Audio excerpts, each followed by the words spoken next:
എല്ലാവർക്കും നമസ്കാരം. ഇത് സാറാസ് ടെക്നോയുടെ ഡബിൾ കോൺ ബ്ലെൻഡറിൻ്റെ വീഡിയോ ആണ്. സ്ക്വിഡാണ് നമ്മൾ ഇന്നിതിൽ കോട്ട് ചെയ്യാൻ പോകുന്നത്. സ്ക്വിഡ് ആദ്യം ട്രേയിലേക്ക് മാറ്റി നമ്മളത് ട്രോളി വഴി മെഷീൻ്റെ അടുത്തിലേക്ക് കൊണ്ടുപോയി അതിൻ്റെ അകത്ത് നമ്മൾ സ്ക്വിഡ് ലോഡ് ചെയ്യുകയും അതിനപ്പുറം നമ്മൾ സീസണിങ് പൗഡറും മറ്റ് കോട്ടിംഗ് പൗഡറുകളും കൂടി ഇട്ട് മിക്സ് ചെയ്യുകയുമാണ് ചെയ്യുന്നത്.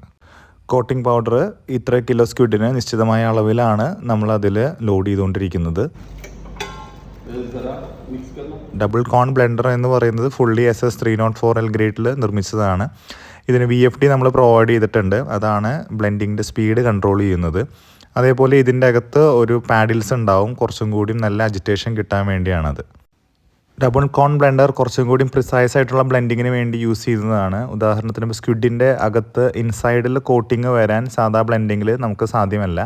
അപ്പോൾ അങ്ങനത്തെ കാര്യങ്ങളൊക്കെ ട്രബിൾ ഷൂട്ട് ചെയ്യാൻ വേണ്ടിയാണ് നമ്മൾ ഇത്തരം ബ്ലെൻഡേഴ്സ് എല്ലാം യൂസ് ചെയ്യുന്നത്. ഈ എക്യുപ്മെൻറ്റ് ഒരു 3 ഫേസ് എക്യുപ്മെൻ്റ് ആണ്. നമ്മൾ വേണ്ട എല്ലാ പ്രിക്വേഷൻസും ഈ മെഷീൻ നമ്മൾ പ്രൊവൈഡ് ചെയ്തിട്ടുണ്ട്. ഈ സെയിം എക്യുപ്മെൻറ്റിൽ തന്നെ പൗഡർ ടു പൗഡർ ബ്ലെൻഡിങ്ങും അതേപോലെ ഇപ്പോൾ കണ്ട പോലെ സോളിഡ് ടു പൗഡർ എക്യുപ്മെൻറ്റും ബ്ലെൻഡിങ് പ്രോപ്പറായിട്ട് നമുക്ക് ഇതിൽ അജിറ്റേറ്റ് ചെയ്ത് കിട്ടുന്നതാണ്. Thank you and have A nice day.